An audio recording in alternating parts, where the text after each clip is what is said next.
saíram fugidos do Egito, eles foram em direção ao Monte Sinai, acamparam no Monte Sinai, no deserto do Sinai, quase um ano, 11 meses praticamente.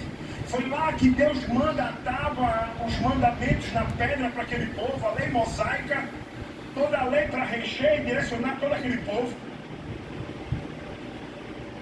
E quando eles saem do Sinai, em busca da terra prometida, quase 2 anos depois de peregrinação, Moisés dá esse comando, manda os espias. E é aqui que a gente começa.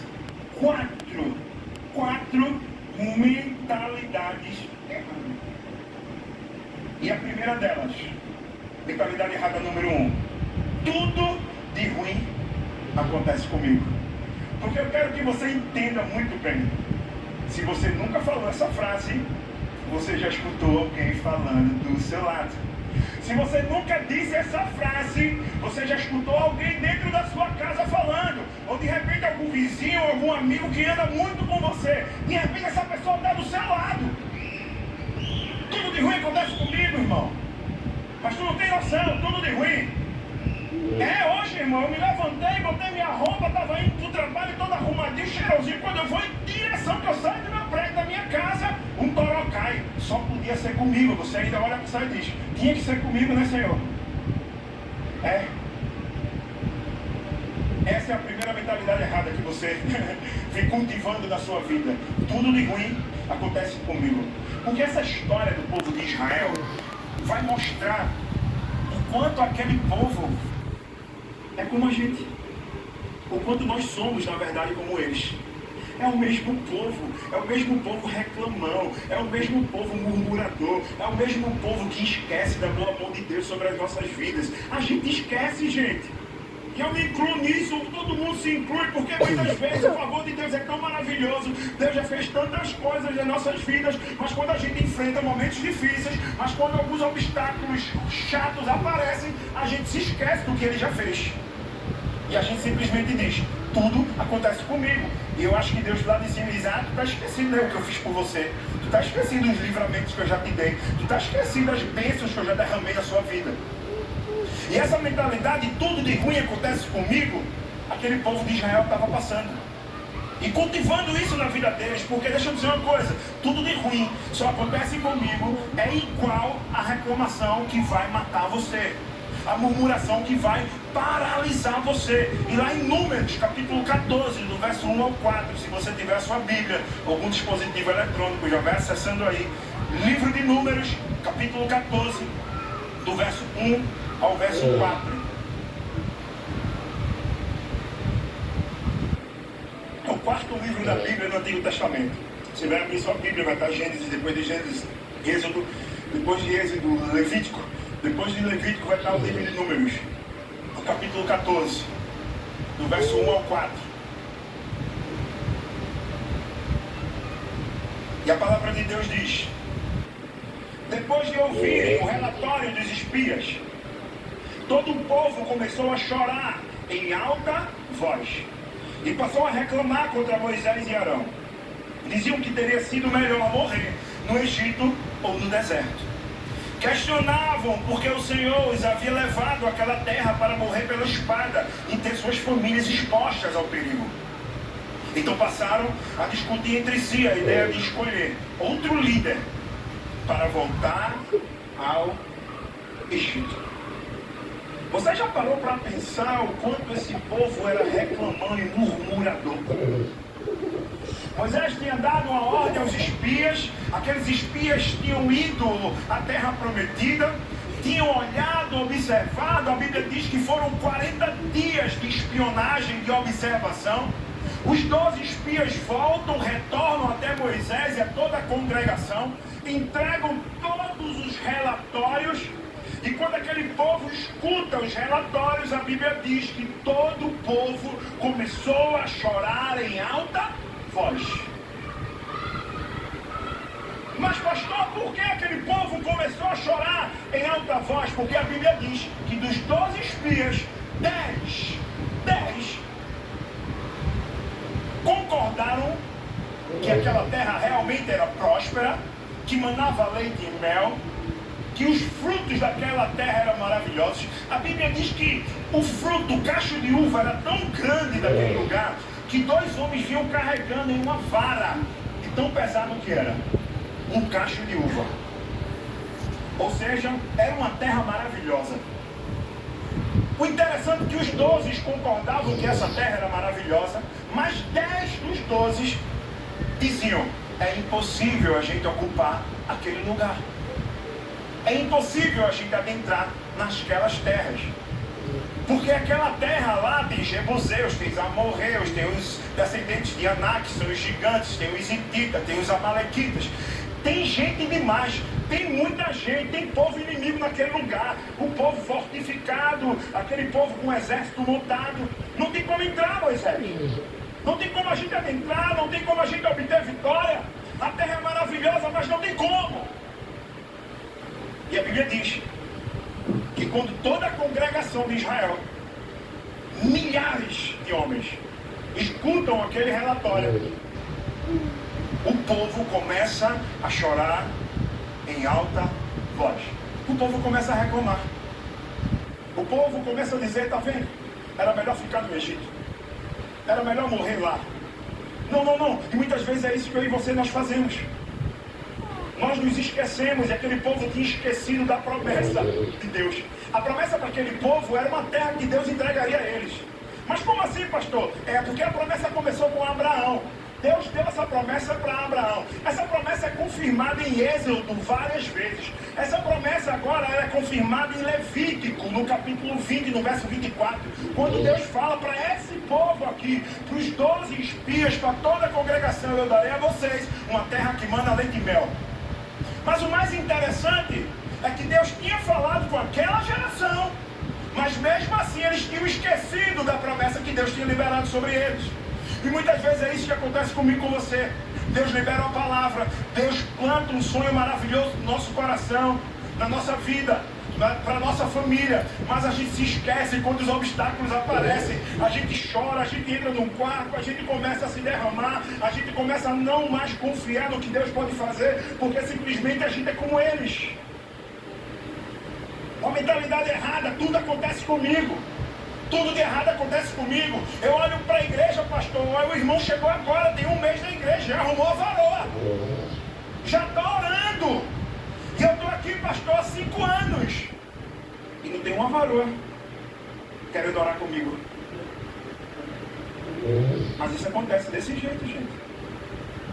Aí você olha para o lado e vê outro irmão e diz assim: caramba, o irmão chegou, não tem nem um ano na igreja, já está liderando, comprou a casa própria dele, um carrinho, e eu estou aqui há 10 anos e Deus ainda não me abençoou. Porque você está com aquela mentalidade: tudo de ruim acontece comigo, tudo de ruim acontece comigo. Enquanto você está pensando isso, você realmente não vai avançar nunca. Enquanto você pensa que tudo de ruim acontece com você, você fica paralisado no mesmo lugar. Você não consegue avançar, você não consegue mais acreditar. Deus não consegue te abençoar porque você não acredita mais no que Ele pode fazer sobre você. Tudo de ruim acontece comigo.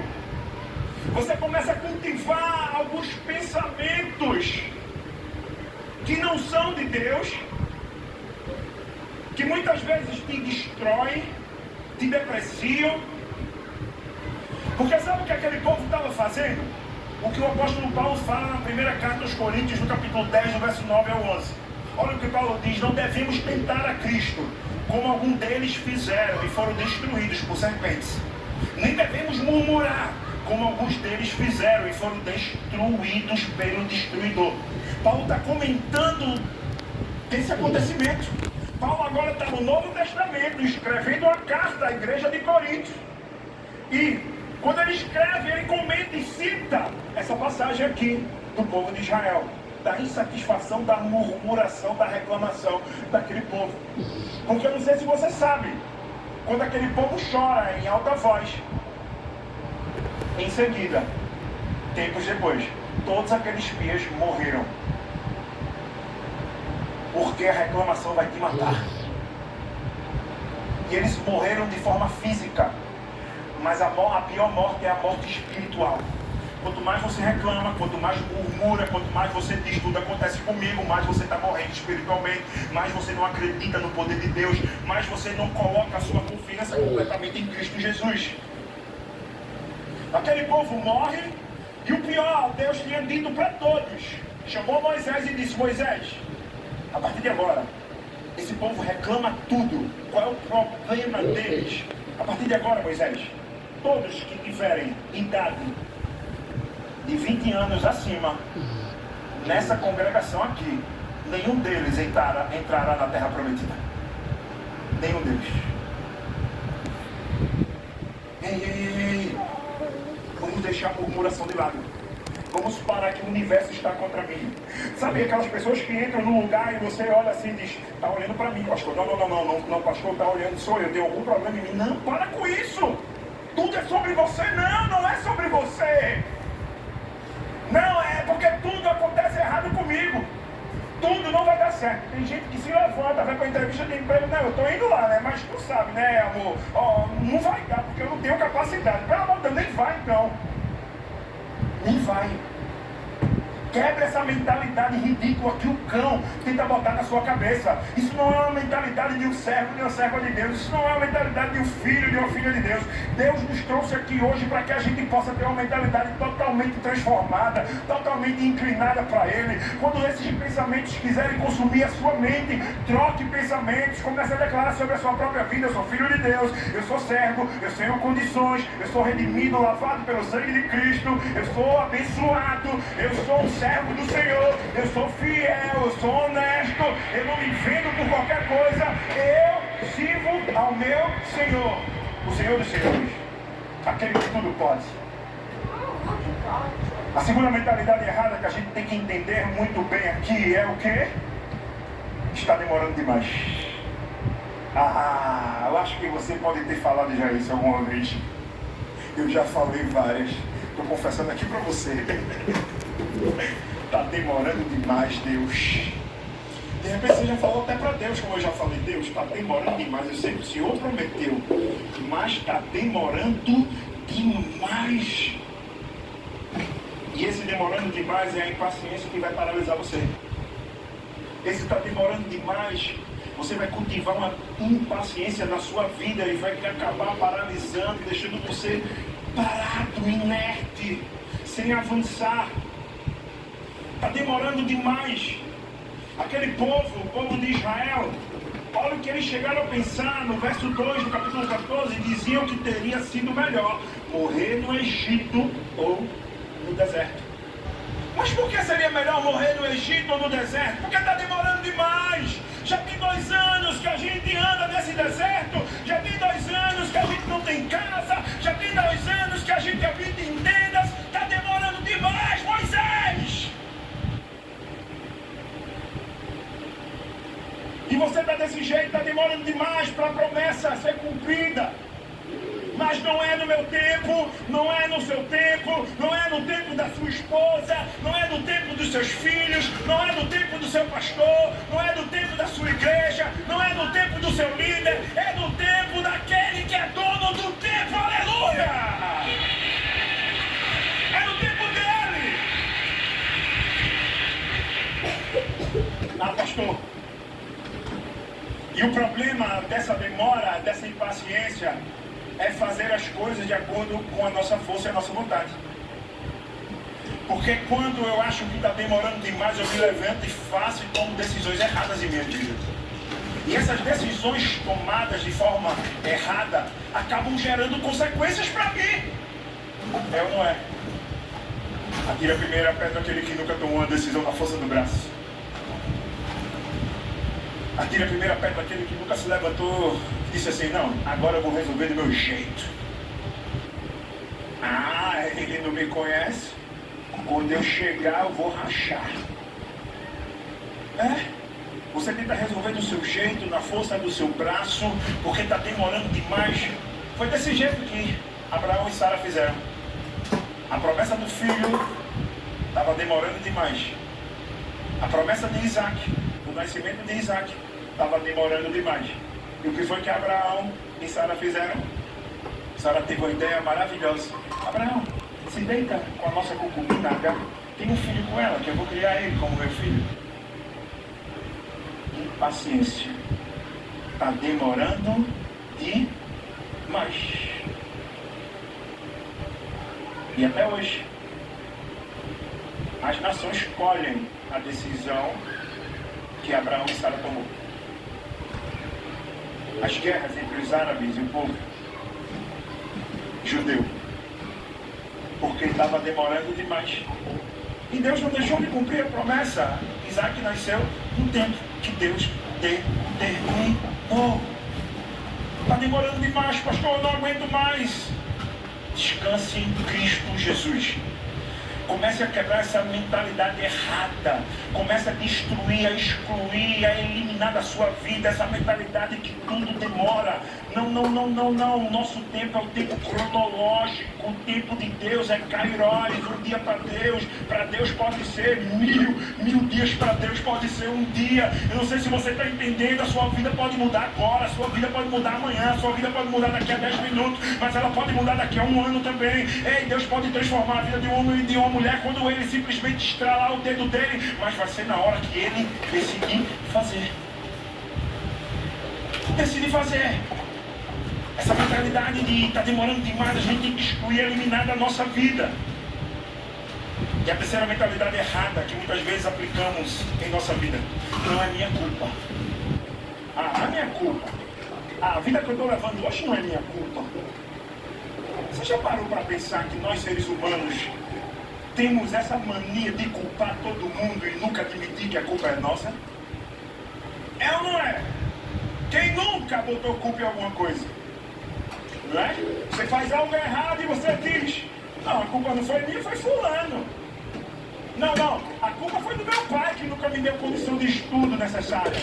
Não, a culpa foi da minha mãe que não me deu a direção. Não, a culpa foi do meu chefe que nunca me valorizou porque eu dei a minha vida pelaquela empresa.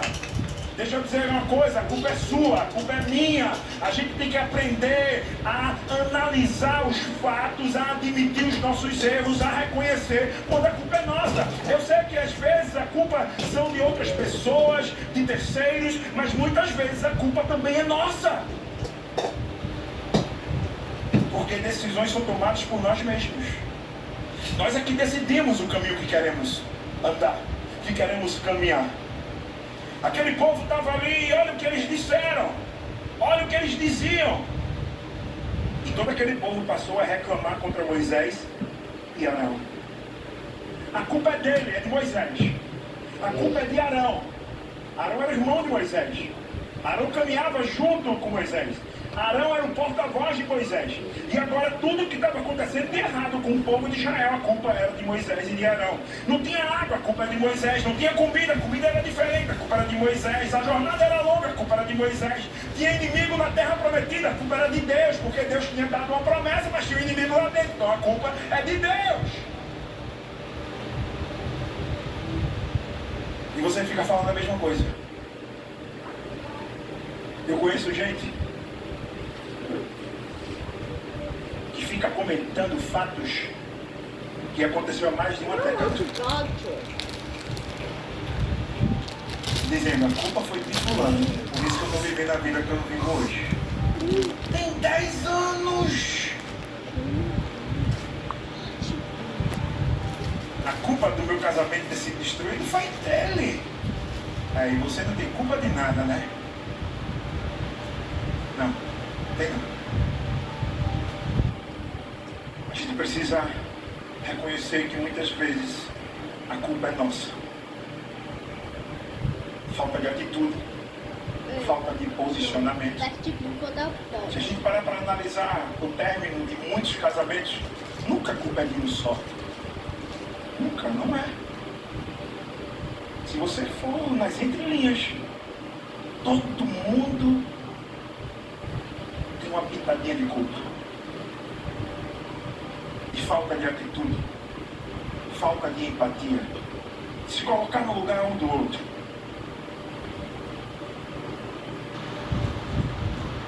Se pegarmos a Bíblia, no início da criação, Deus dá um paraíso, um jardim maravilhoso para Adão e para Eva.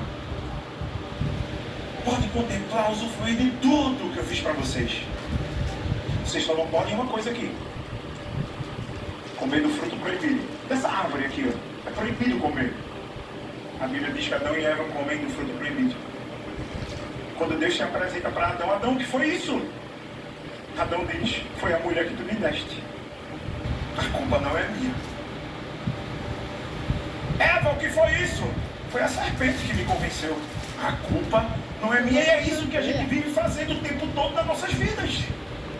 Não reconhecemos que a culpa é nossa, que a decisão foi nossa, que a escolha foi nossa, que as consequências geradas em nossas vidas foi através de uma escolha que eu e você tomamos. Devemos quebrar essa mentalidade que a culpa é minha, a culpa não é minha, mas é.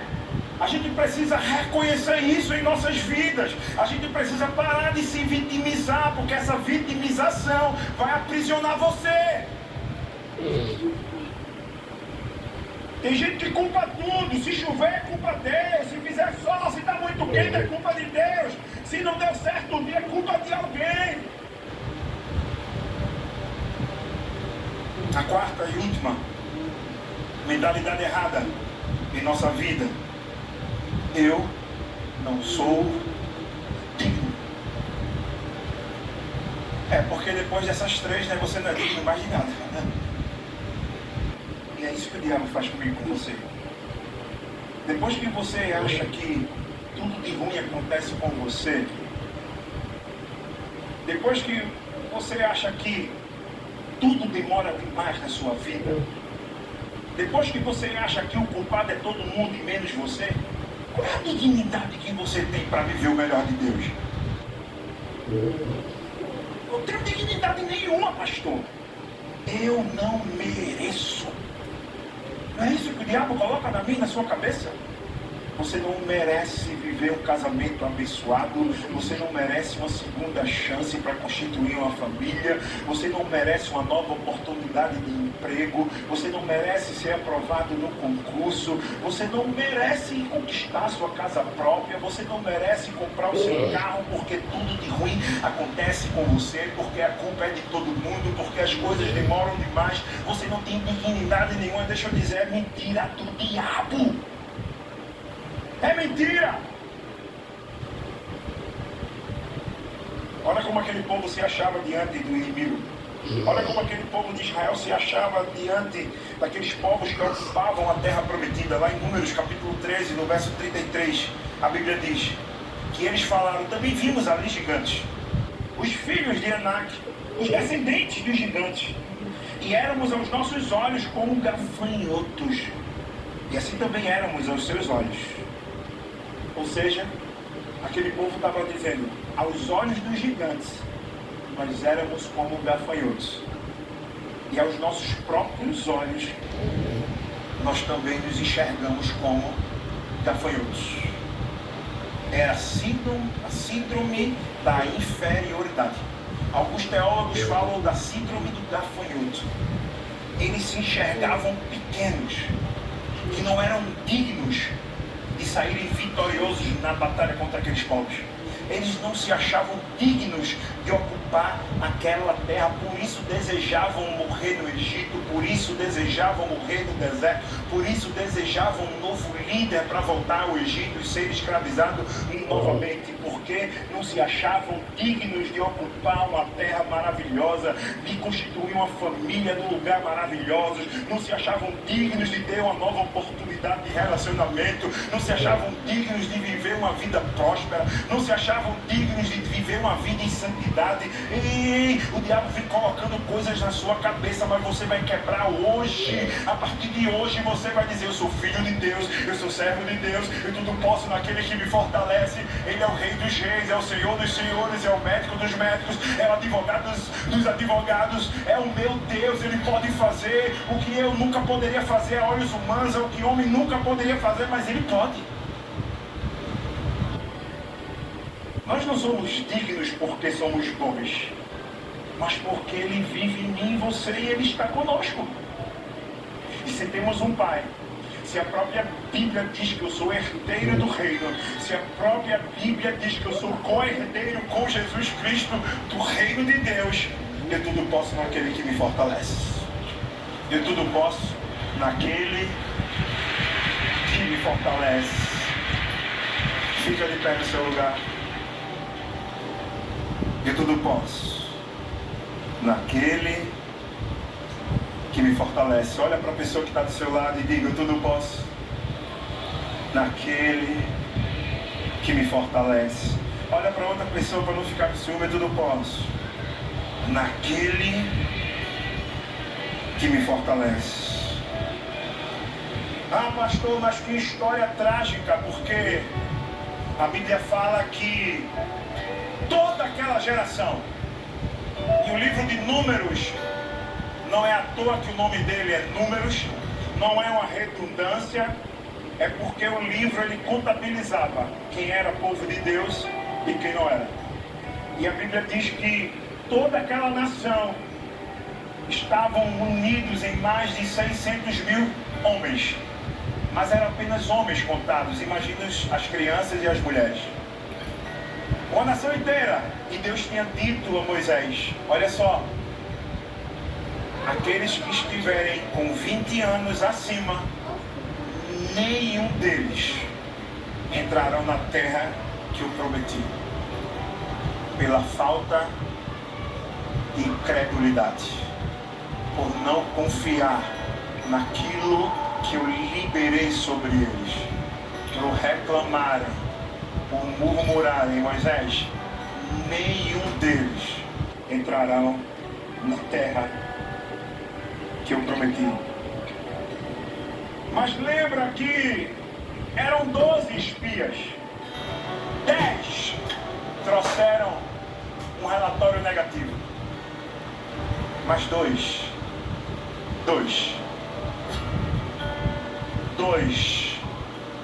um chamado Caleb, o outro o grande Josué. Lá em Números 14:9, ele fala para toda a congregação: somente não sejam rebeldes contra o Senhor, e não tenham medo do povo que ocupam aquela terra, porque nós os devoraremos como se fossem pão. A proteção deles já se foi, porque o Senhor está conosco. Não tenham medo deles. A história para Caleb e Josué foi diferente, porque eles lembravam de quem eles eram em Deus e de quem Deus era para eles.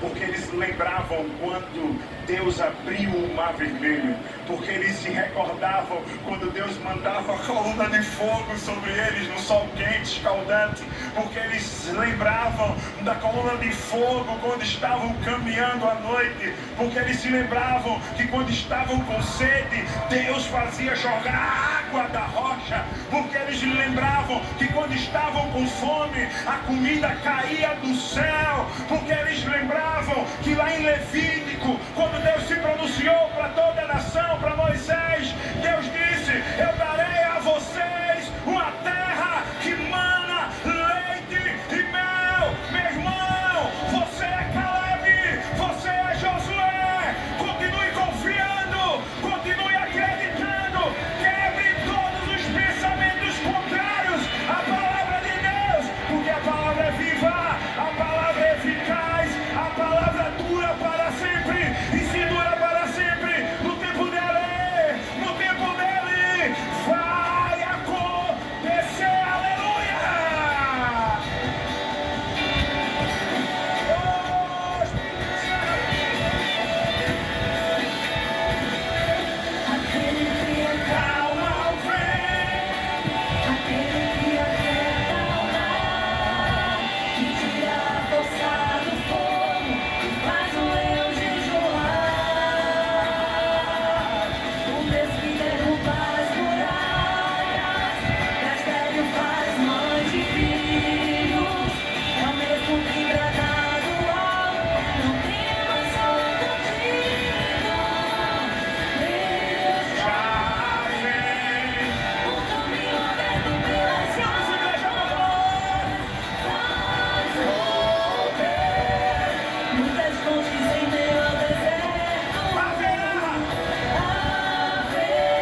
caminhada, na busca da terra prometida, na busca de sermos homens e mulheres melhor, na busca de termos uma família próspera, abençoada, na busca da mudança de mentalidade, porque quando eu me disponho a ter uma mentalidade transformada, modificada, eu me disponho e coloco meu coração diante de Cristo para que Ele possa transformar e aquebrantar o meu coração.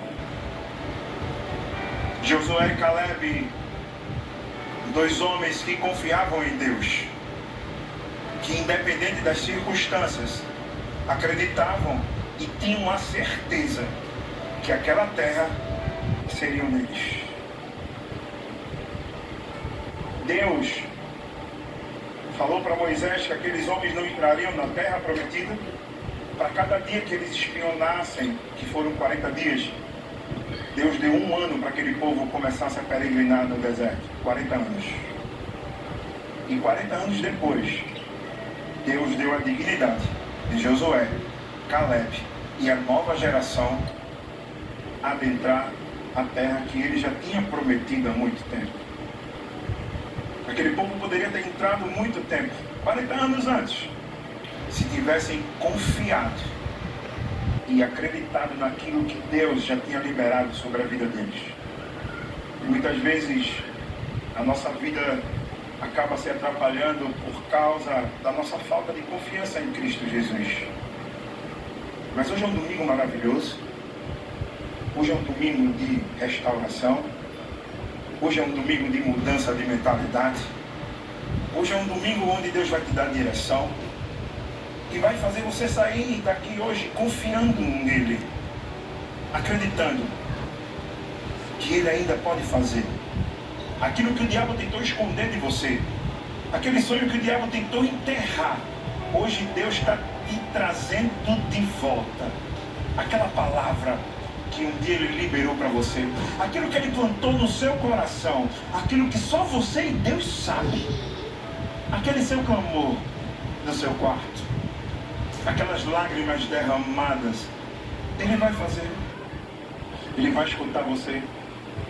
Basta você confiar, basta você acreditar, se dispor, se entregar completamente para Ele, para Jesus. A gente vai encerrar esse culto, mas antes a gente vai fazer um convite maravilhoso para você. E pastor, que convite é esse? É um convite para você aceitar Jesus como Senhor e Salvador da sua vida. Eu não sei, querido, querida, como você chegou aqui nesse lugar. Não sei quais têm sido as suas lutas. Há quanto tempo você vem lutando, vem batalhando? Há quanto tempo você vem chorando? Há quanto tempo essas lágrimas vêm molhando você? Há quanto tempo isso vem doendo no seu coração? Mas eu sei que hoje Deus te trouxe aqui para acessar tudo isso, para que você continue confiando, entregando a sua vida, a sua família, a sua casa nas mãos daquele que tudo pode. E esse convite que eu vou te fazer aqui, quando eu contar de 1 até 3, é para você levantar a sua mão e aceitar Jesus como Senhor e Salvador da sua vida. Mas como é isso, pastor? É só levantar a sua mão, é só assinar para Ele. Quando eu contar de 1 até 3, você no campus online, você vai colocar: eu aceito, eu quero Jesus. E você que está aqui hoje no presencial, você que está aqui sentindo essa atmosfera maravilhosa, você que está aqui onde o Espírito Santo já tocou no seu coração, você só levanta